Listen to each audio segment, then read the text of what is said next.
Pertama-tama saya mengucapkan terima kasih sudah diberi kesempatan untuk mendiskusikan masalah yang sangat penting kepada OTC Digest, kepada Yakult, kepada Solusi Farmasi, semuanya yang sudah mendukung diskusi ini. Saya kira ini sangat penting bagi kita semua, terutama dalam konteks kedokteran layanan primer,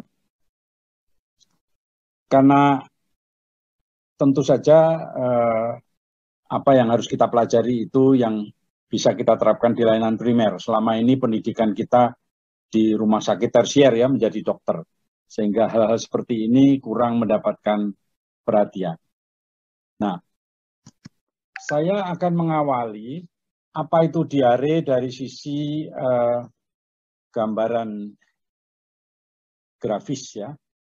Ini adalah kalau kita bisa temukan dari Bristol Stool Chart, yaitu apakah itu diare ya? Diare tentu saja feses yang cair, yang ya 3 kali sehari minimal frekuensi dari keluarnya diare itu. Tetapi yang cair itu seperti apa? Jadi kalau kita lihat ini gambaran konstipasi, kemudian yang wajar itu yang seperti ini gambarannya, kemudian kalau kita kekurangan fiber atau serat, maka ada potongan-potongan lunak yang sisinya itu tajam. Lalu kalau kita mengalami diare, inilah kira-kira gambarannya seperti itu. Dan kalau diarenya parah, tentu saja watery ya, air, seperti air. Nah, lalu mengapa ini terjadi? Saya kira banyak sebab, dan itu juga yang sering kita temukan di klinik, di puskesmas, kasus yang sering, termasuk sering, tapi tentu saja kematian akibat diare sudah sangat menurun pada saat ini karena adanya oralit dan adanya penanganan-penanganan yang sudah dikuasai oleh tenaga medis di puskesmas. Nah, di samping itu kita juga memperhatikan feses yang berdasarkan warnanya. Ada yang coklat, yang wajar ya karena empedu, ada yang hijau karena peristaltik cepat, atau karena juga sayuran yang banyak, tidak menjadi masalah sebenarnya, tapi kalau hitam ini kita patut meneliti lebih lanjut apakah karena perdarahan, ulcer, atau karena adanya kanker di usus dan saluran pencernaan.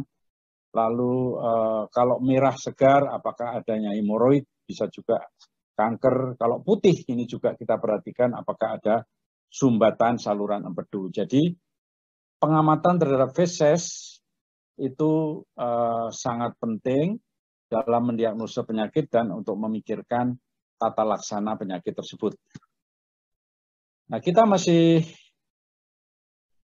belum terlalu berhasil ya dalam sanitasi air, higiene juga kita belum sangat baik di dunia ini, sehingga ya tidak jelek tapi juga tidak baik ya berdasarkan survei-survei yang dilakukan.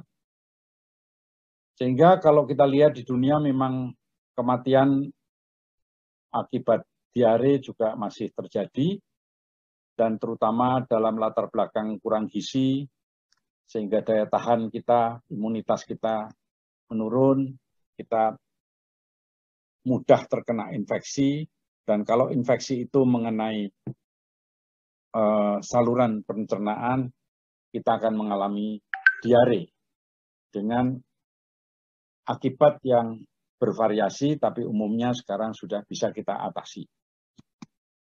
Nah, demikian juga diare bisa diakibatkan oleh karena penggunaan antibiotik.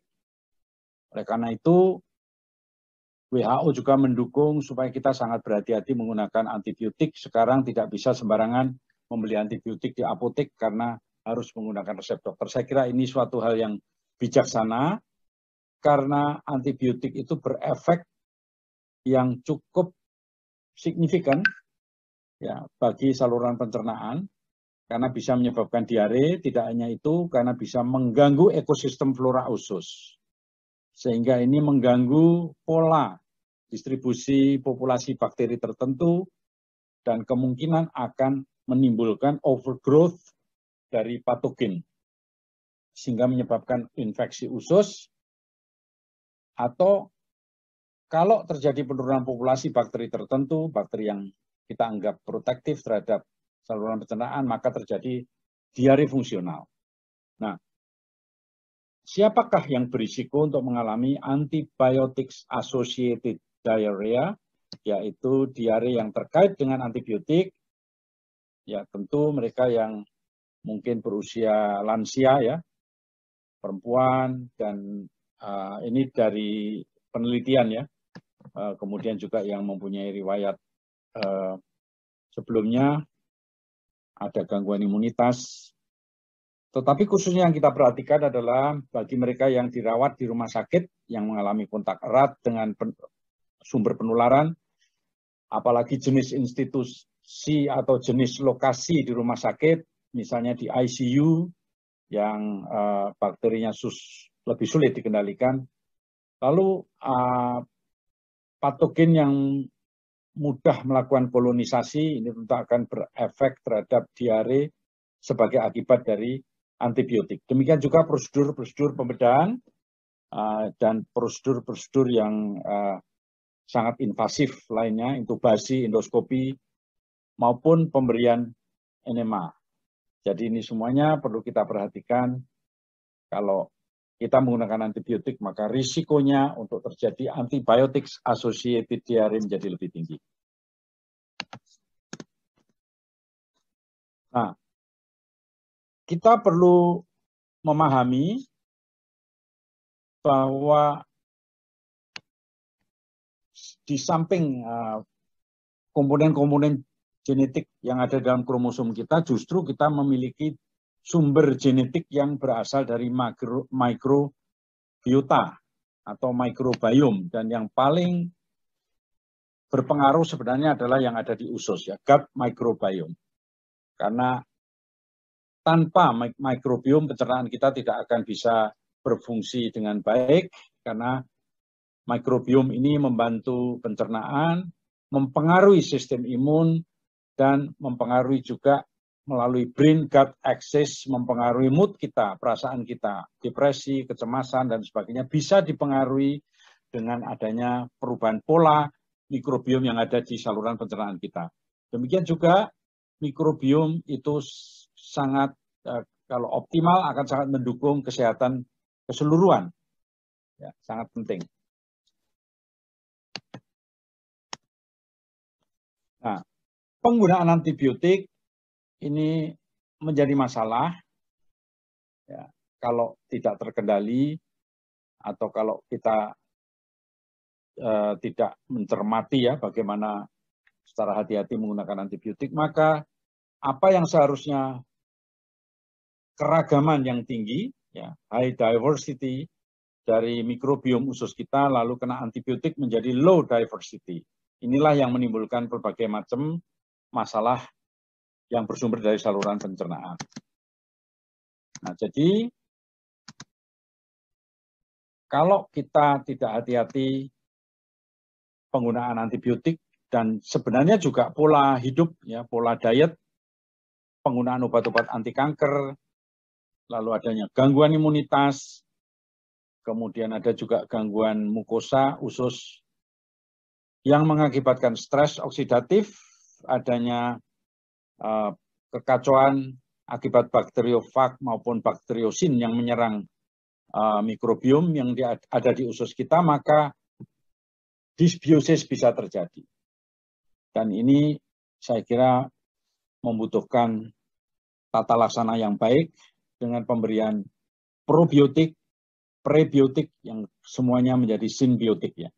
Kalau tidak, maka kita akan terpengaruh oleh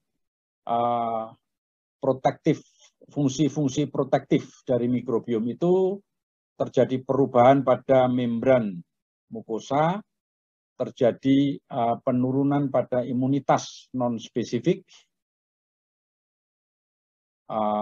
kemudian juga adanya akumulasi toksin, kita akan mengalami severe dyspepsia, gangguan yang serius pada pencernaan, yang kemudian juga malabsorpsi dan sebagainya, sehingga kita mengalami lingkaran daya tahan tubuh, imunitas yang menurun, dan sebagainya, yang semakin parah, semakin parah. Jadi itulah yang terjadi akibat gaya hidup, diet gula dan lemak yang terlalu tinggi, tidak berimbang, makanan yang tidak berimbang, kurang aktivitas fisik, merokok, minum alkohol yang berlebihan, kurang tidur. Demikian juga adanya gangguan metabolik, penyakit diabetes, kardiometabolik, obesitas, adanya perlemakan hati, semuanya sebenarnya terkait sebagai gangguan metabolik, maka bisa menimbulkan dysbiosis, ya, adanya integritas lapisan usus, mukosa usus yang terganggu, adanya dyslipidemia, metabolisme lemak yang terganggu, adanya insulin resistance yang bisa berujung diabetes, adanya gangguan lipopolisakarid circulating yang beredar dalam darah, adanya kebutuhan untuk energi yang berlebihan, kemudian gangguan pada bifidobakterium, yaitu bakteri yang sebenarnya melindungi tubuh kita. Ya, inilah gambaran dari proses dysbiosis, ya, yang kalau normal itu pola mikrobiota yang seimbang, maka bisa awalnya terjadi penurunan mikroflora anaerobik, kemudian terjadi kolonisasi, ya, kolonisasi mikroflora patogen. Ini sudah mulai kita terkena gangguan mikroflora patogen, yang kemudian reproduksi mikroflora yang aerob dengan funggi, dan yang paling parah adalah ketika bifidobakteria dan lactobacillus, ya, yang protektif terhadap tubuh kita itu menurun secara drastis. Kemudian kita mengalami persoalan dysbiosis yang serius. Nah, oleh karena itu kita membutuhkan probiotik. Probiotik itu adalah bakteri yang hidup yang bisa kita produksi, ya, sebagai suatu suplemen atau sebagai suatu obat bahkan, yaitu dengan mengkultur aktif bakterial yang baik, yang menguntungkan. Di samping itu juga ada prebiotik yang sebenarnya berupa makanan untuk bakteri yang baik, yang menguntungkan bagi kita, yang dimetabolisasi oleh bakteri-bakteri tersebut, tapi mungkin kita tidak akan memproses prebiotik tersebut.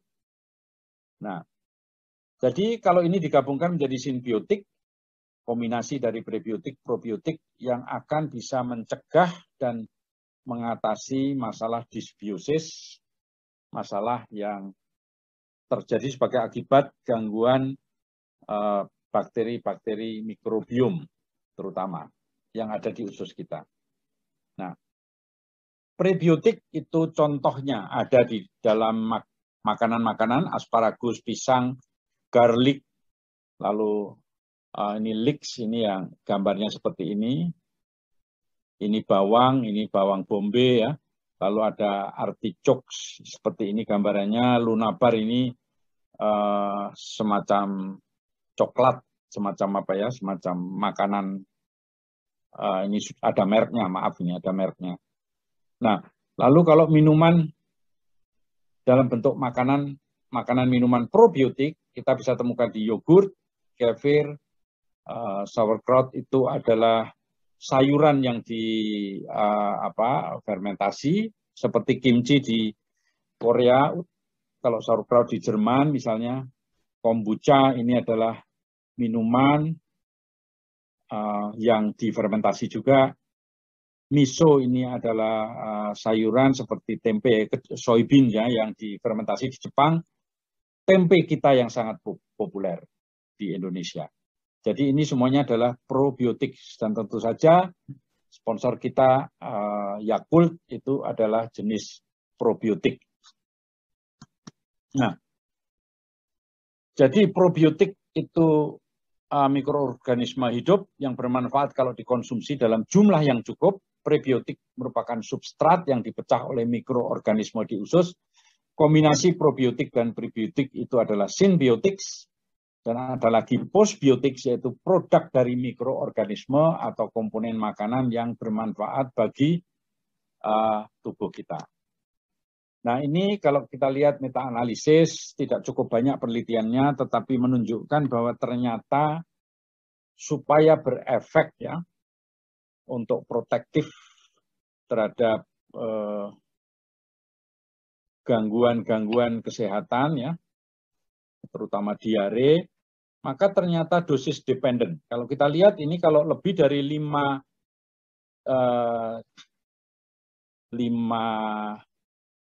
billion ya, 5 miliar bakteria, maka ini betul-betul protektif. Sementara kalau kurang dari 5 miliar itu setengahnya tidak terlalu bermanfaat. Jadi ini memang kalau kita mau mengobati suatu disbiosis itu dibutuhkan jumlah bakteri yang tinggi, yaitu probiotik yang mengandung jumlah bakteri yang tinggi. Ini penelitian-penelitian menunjukkan seperti itu. Lebih atau sama sekurang-kurangnya 5 miliar bakteria. Oke. Jadi ini prebiotik juga kita butuhkan. Gambarnya adalah seperti ini. Ada ya banyak yang bisa kita temukan di pasar ya atau di supermarket. Bahan-bahan seperti ini. Saya suka bawang ya, leek juga lumayan. Suka onion itu bawang bombay, asparagus, sup asparagus. Jadi semua ini bahan-bahan makanan yang sangat penting untuk memaintain mikrobiom usus yang baik. Nah, terutama kalau kita bisa menggabungkan prebiotik dan probiotik dalam simbiotik, maka kita bisa mengatasi patogen di dalam usus saluran pencernaan kita, bisa kita tekan, lalu absorpsi air akan meningkat, kita butuhkan air, absorpsinya lebih baik, kemudian kita bisa memodulasi secara optimal mikrobiom usus, meningkatkan short chain fatty acid, memodifikasi asam empedu, meningkatkan integritas mukosa usus. Inilah yang kita harapkan dengan mengkonsumsi probiotik dan prebiotik. Ada banyak gabungan, misalnya bifidobakteria dengan GOS ya, oligosakarid yang dan FOS ini adalah galakto dan frukto oligosakarid, ada inulin ya, semuanya itu prebiotik yang baik. Kalau kita kombinasi dengan probiotik maka akan bisa memproteksi kita dari diare maupun terutama gangguan disbiosis pada mikrobiom usus. Nah, inilah manfaat simbiotik untuk treatment. Kita bisa gunakan pada kondisi ulceratif colitis yang kemudian bisa meningkatkan short chain fatty acids, pH fecal yang menurun, kemudian peradangan yang tercermin dari pro-inflammatory markers yang menurun, kemudian keparahan yang menurun dari ulceratif colitis. Ini sudah terbukti dari penelitian pengobatan ulceratif colitis dengan simbiotik. Jadi ini demikian juga untuk mengatasi metabolic syndrome, metabolic homeostasis, sangat penting kita bisa memanfaatkan simbiotik. Secara umum kalau boleh saya merangkum, inilah beberapa efek yang sudah didukung oleh penelitian, ada yang sudah evidence-nya sangat kuat, ada yang masih membutuhkan penelitian lebih lanjut, tetapi paling tidak inilah beberapa yang bisa kita tampilkan ya, berdasarkan evidence, jelas bisa menurunkan ya, simbiotik menurunkan inflamasi, meningkatkan absorpsi mineral, mencegah patogen, bakteri patogen yang berlebihan di dalam usus kita, bahkan bisa memperbaiki kesehatan urogenital, ya, bisa melawan kanker, kanker kolon, dan kanker di tempat lain ya, anti-carcinogenic effect, lalu osteoporosis bisa dicegah. Ini membutuhkan penelitian yang lebih lanjut, evidence-nya belum terlalu kuat. Tetapi juga adanya brain dysfunction karena ada gut-brain axis. Ini yang sangat penting, gangguan mental yang ini sudah banyak buktinya, evidence-nya. Anti-alergik sudah cukup banyak buktinya. Antibiotic associated diarrhea sudah banyak penelitiannya. Menurunkan kolesterol juga sudah cukup kuat buktinya. Jadi saya kira ini beberapa manfaat dari simbiotik, yaitu kalau kita mengkonsumsi prebiotik dan probiotik, saya kira akan sangat menguntungkan bagi kesehatan.